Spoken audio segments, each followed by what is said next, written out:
नमस्कार, ESN news मध्ये आपले स्वागत। आजच्या विशेष घडामोडीसोबत मी उज्ज्वला उल्हारे। आदरणीय दादांचं मी विशेष आभार मानतो। आपण इतकं उत्तम असं बिल आणलेलं आहे, त्याच्यामुळे नक्कीच चांगले विद्यापीठ आपल्या राज्यामध्ये येतील आणि प्रायव्हेट युनिव्हर्सिटीज आल्या तर नक्कीच याचा फायदा होणार आहे, विद्यार्थ्यांना फायदा होणार आहे।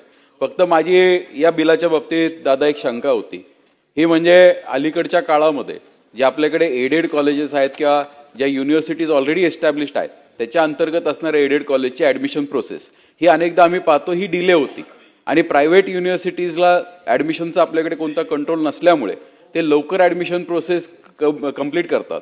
त्यामुळे हे जे एडेड कॉलेज आहेत याच्यामध्ये बरीचशी वेकन्सी राहते। आपण राऊंड 1, 2, 3, 4 घेतला तरी वेकन्सी राहण्याचं कारण असं आहे की आता तिकडे कल वाढत चाललेला आहे। पण हे सगळं होत असताना आपण ह्याच्यावरती कंट्रोल आणण्यासाठी ॲडमिशन्स एकत्र ठेवू शकू का, असा काही विचार करता येईल का? आणि त्याचबरोबर दुसरा एक माझा प्रश्न होता की तो म्हणजे हे जे आपण त्यांना फीस ठरवून देतो तर हे फी रेग्युलेटरी याच्यावरती आपण म्हणलं या बिलामध्ये तर अनेकदा आम्ही पाहतो पूर्वी मेडिकलला डोनेशन्स घेतले जायचे आणि राजरोसपणे कोणी बोलत नव्हतं, पण काय म्हणतात जाकलीमूठ 1.25 लाखाची अशी परिस्थिती होती। पण आता जर पाहिलं आपण तर पूर्वीचे मेडिकलचे फीज म्हणजे MBBSचे फीज असतील किंवा जे तत्सम कोर्सेस आहेत याची फीज काही पटीने आता प्रायव्हेट युनिव्हर्सिटीजमध्ये वाढलेली आहे। तर याची ही जी डिस्पॅरिटी आहे ही आपण कशी कंट्रोल करणार आहोत, हा एक माझा दुसरा स्पेसिफिक प्रश्न होता। त्याचबरोबर मायनॉरिटीचे जे काही आता प्रायव्हेट युनिव्हर्सिटीज याच्या माध्यमातून येऊ शकतील तर ह्या युनिव्हर्सिटीजमध्ये आपल्या शिक्षणावरती काही कंट्रोल असणार आहे का? कारण काय होणार आहे की प्रायव्हेट युनिव्हर्सिटी ॲक्टनुसार त्या युनिव्हर्सिटी स्वतःचा सिलेबस आणू शकतात, स्वतःचे कोर्सेस आणू शकतात। मग जर यांनी स्वतःचे कोर्सेस आणले तर या कोर्सेसवरती आपल्या सरकारचं काही कंट्रोलिंग राहील का? कारण मध्ये आपण एक मराठीचा विषय झाला होता की मराठी भाषा ही अभिजात भाषा आहे, त्यामुळे नक्कीच ही भाषा राज्यामध्ये शिकवली गेली पाहिजे। उद्या जर आपण याच्यामध्ये असे काही प्रोव्हिजन्स ठेवले नाहीत तर नक्कीच या युनिव्हर्सिटीज या भाषेला पूर्णपणे अलिप्त करू शकतात अशी शंका मला वैयक्तिक वाटते। धन्यवाद।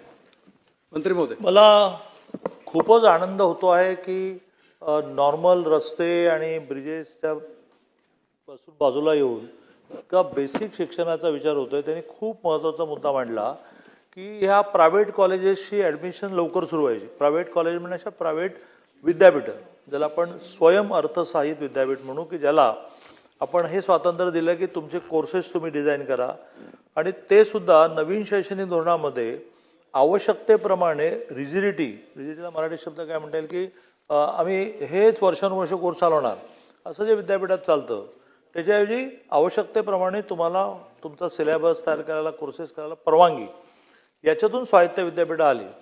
त्यांची ॲडमिशन्स त्यांचं तसं मर्यादित कारोबार असल्यामुळे पटकन होते आणि आपली मग CETची निकाल लागून ॲडमिशन्स व्हायला सप्टेंबर उजाडतो।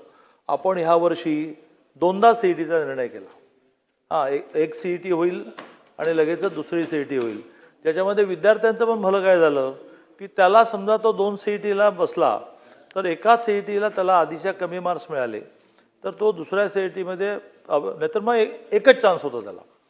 आता ह्यामुळे आपली ह्या वर्षी आपली जी कॉलेजेस आहेत, अनुदानित कॉलेजेस आणि विना अनुदानित कॉलेजेस, स्वयं अर्थसहाय्यित विद्यापीठं नाहीत जे लवकर घेतात ॲडमिशन, तर ती ॲडमिशन्स पण लवकर होते। आता त्याच्यामध्ये त्या स्वयं अर्थसहाय्यितला असं कंट्रोलच करता येईल का की सगळ्यांची ॲडमिशन्स एका वेळेला करू, याच्यावर पण विचार करू। पण ऑलरेडी ह्या वेळेला आपण 2 CETचा निर्णय केल्यामुळे आपली ॲडमिशनसुद्धा लवकर होतील। धन्यवाद अध्यक्ष महोदय।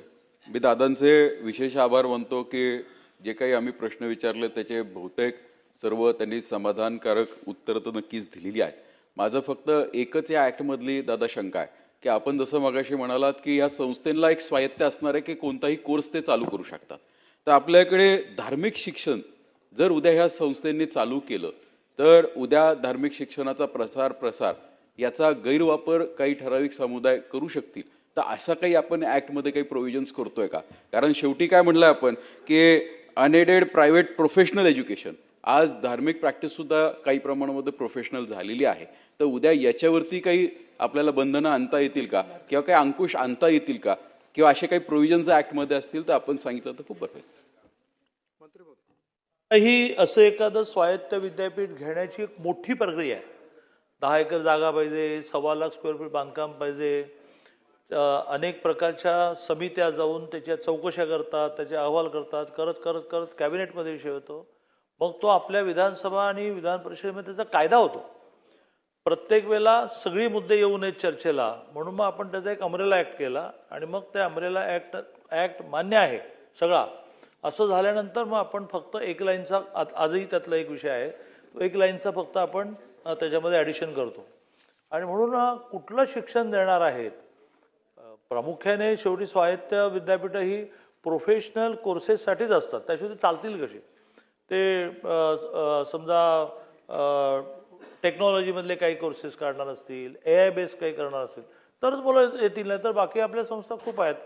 त्यामुळे ऑलरेडी हे चेकिंग करून तुम्ही काय प्रकारचे कोर्सेस सुरू करणार आहात मगच त्यांना परवानगी दिली जाते आणि त्या परवानगीचे मंत्रिमंडळ विधानसभा विधान परिषद राज्यपालांची सही इतके टप्पे आहेत. खास खबर विशेष घडामोडीचं आपल्या हक्काचं येथील न्यूज हे चॅनल लाईक करा सबस्क्राईब करा आणि जास्तीत जास्त शेअर करा. प्रतिनिधी उज्ज्वल उल्हाडे येथील न्यूज श्रीगोंदा.